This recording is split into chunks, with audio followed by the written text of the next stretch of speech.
Sudarshan Chakra, considered to be the most powerful weapon in Hindu mythology, is most often seen in the rare right hand of the four hands of Lord Vishnu, who also holds a Shankha, meaning conch shell, a Gada, meaning mace, and a Padma, which is a lotus.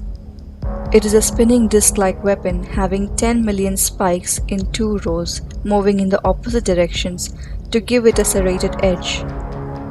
While in the Rig Veda, the chakra was Vishnu's symbol as the wheel of time, by the late period, Sudarshan Chakra emerged as a Ayudha Purusha, which is a fierce form of Vishnu used for the destruction of an enemy. Sudarshan means auspicious vision, and Chakra means a disc or a wheel. In the Puranas, the Sudarshan Chakra was made by the architect of gods Vishwakarma. Vishwakarma's daughter Sanjana was married to the sun god Surya.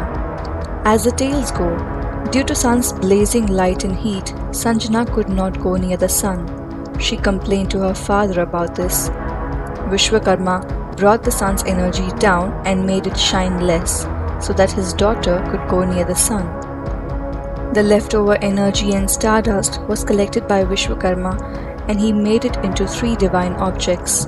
The first was the aerial vehicle Pushpak Vimana, the second was the Trishul, and the third was the Sudarshan Chakra. It is said that Vishwakarma gifted all of these 3 objects to Lord Shiva, which is obvious considering the fact that Lord Shiva is known as the god of destruction. Later, Shiva gifted the Pushpak Vimana to Ravana and the Sudarshan Chakra to Vishnu. There are several Puranic stories associated with the Sudarshan Chakra. When goddess Sati was unable to bear the insults of her father Daksha, she burnt herself to death by throwing herself into the Yagya Kund or the sacrificial fire. Lord Shiva, in grief, carried around her lifeless body and was inconsolable. To detach Lord Shiva from the corpse of Sati and to bring him back to his actual duties of the world, Lord Vishnu used the Sudarshan Chakra to destroy the corpse of Sati. By the effect of this deadly weapon, her body was shed to 51 pieces and fell in different places. These places later came to be known as the Shakti Pitha. Another instance when the Sudarshan Chakra was used was in Mahabharata by Lord Krishna, who was an incarnation of Lord Vishnu. When Yudhishthira undertook the Rajasuya Yajna, he sent Bhima, his brother, to acknowledge Shishupal, who was now the king after his father's death. Shishupal accepted Yudhishthira's supremacy with no protest and was invited to the final ceremony at Indraprastha. At the event, the Pandavas decided that Krishna would be their special guest of honor at the sacrificial ceremony. This angered Shishupala, and he started insulting Krishna, calling him a mere cowherd and worthless to be honored as a king.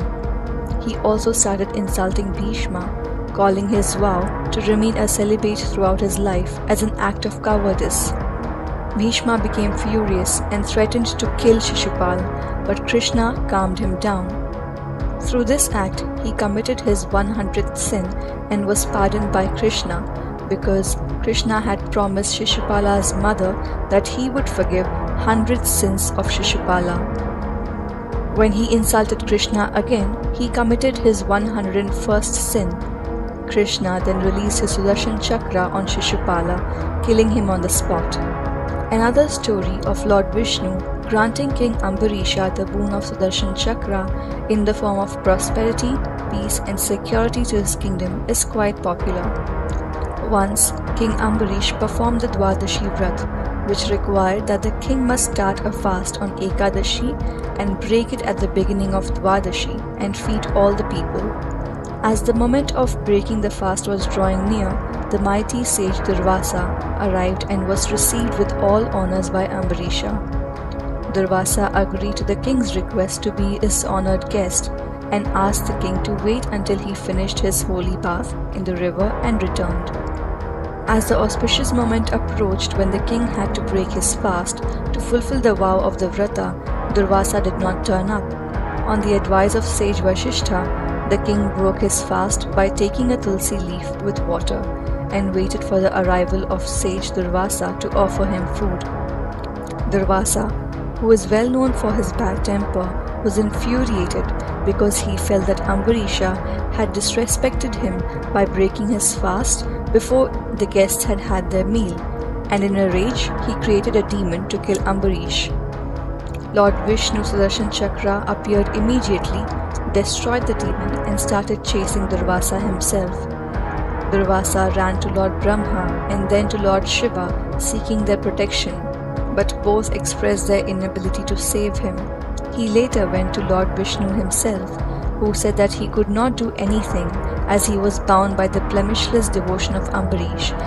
Because he had offered his Sudarshan Chakra as a form of prosperity and protection to King Ambarish, no enemy could stand against him. The Sudarshan Chakra would hunt all his enemies down. He suggested to Durvasa that the only way out of the situation was that to seek the pardon and protection of the king himself. Durvasa had no choice but to go to Ambarish and beg for his mercy. King Ambarish accepted his apology and prayed to Lord Vishnu to take back the Sudarshan Chakra, thus saving the life of Durvasa.